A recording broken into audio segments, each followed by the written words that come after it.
ठंड का कहर। दिसंबर का महीना था। गांव में जाड़े की सर्द रात थी। हवा चल रही थी और कोहरे की चादर ने पूरे गांव को ढक लिया था। उसी गांव की एक छोटी झोपड़ी में एक बूढ़ी अम्मा रहती थी जो अकेली थी। उनका कोई नहीं था। वह स्वभाव से थोड़ी गुस्से वाली थी। अम्मा की तबीयत अक्सर खराब रहती थी और इस जाड़े की ठंड से और तबीयत खराब हो रही थी।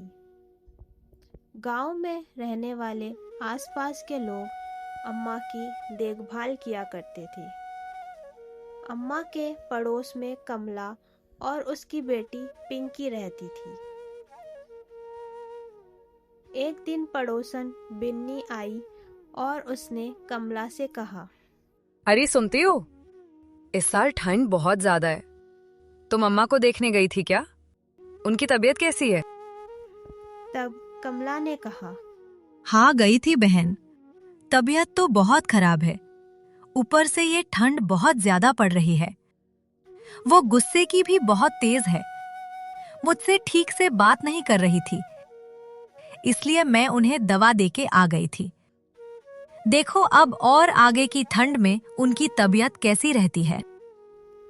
कमला की बेटी पिंकी यह सब सुनकर घबराकर अपनी माँ की ओर देखती है और पूछती है, माँ, क्या दादी इतनी बीमार है?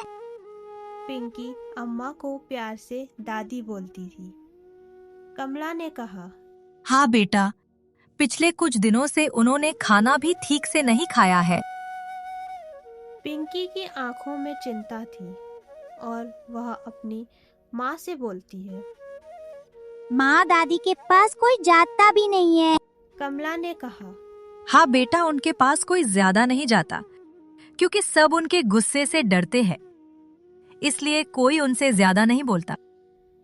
पिंकी ने अपनी माँ से कहा, माँ, मैं दादी को देख आऊं? कमला ने कहा। हाँ बेटा, बिल्कुल चली जाओ। पिंकी दादी के पास गई और उसने दादी से पूछा, दादी, कैसी है आप? दादी ने पिंकी को देखा और कहा, अरे बिटिया, इतनी ठंड में यहाँ क्यों आई?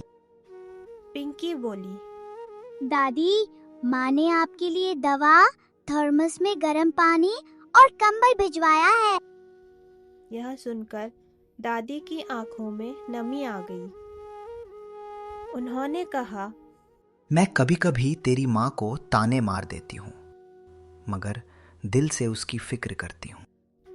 पिंकी बोली, दादी, मैं रोज आपके पास आऊंगी। मुझे यहाँ आकर अच्छा लगता है।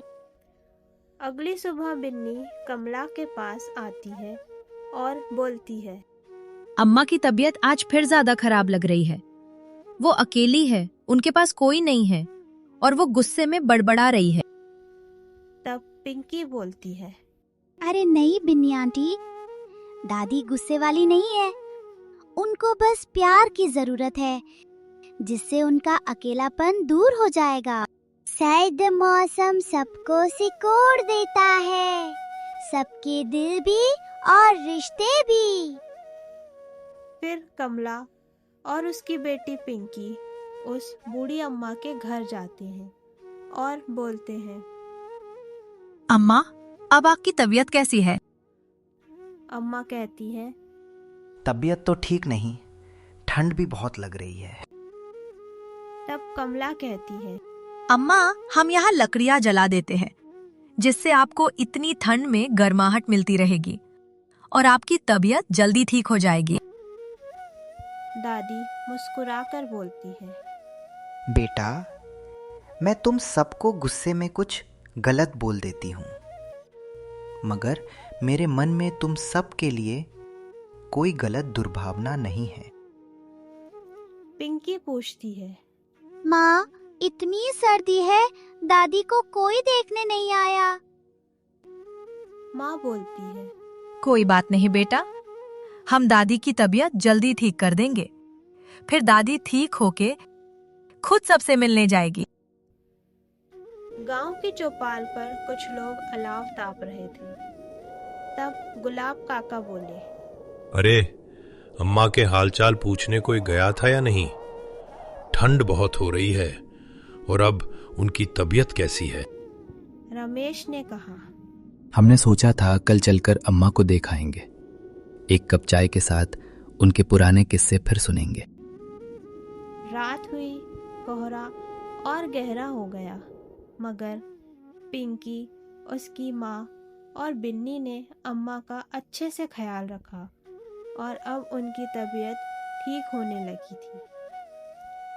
सुबह हुई, पिंकी ने दादी से पूछा, दादी, अब आपको कैसा लग रहा है? अब आपकी तबीयत कैसी है?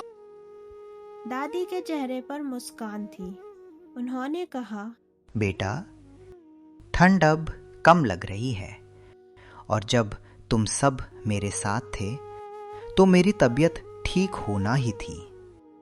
तुम सब के साथ ने मुझ बुरी में फिर से जीने की आस जगा दी।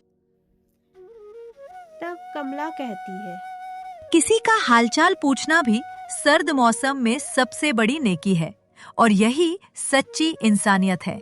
इसलिए कहते हैं सबके साथ घुल मिल कर रहना चाहिए और एक दूसरे की मदद करना चाहिए। यही सबसे बड़ी नेकी है और सच्ची इंसानियत है। इस तरह बूढ़ी अम्मा की तबीयत अच्छी हो गई और गांव वाले सभी लोग उनसे मिलने आए। अब वो गुस्सा भी नहीं करती थी और सबके साथ घुल मिलकर रहने लगी।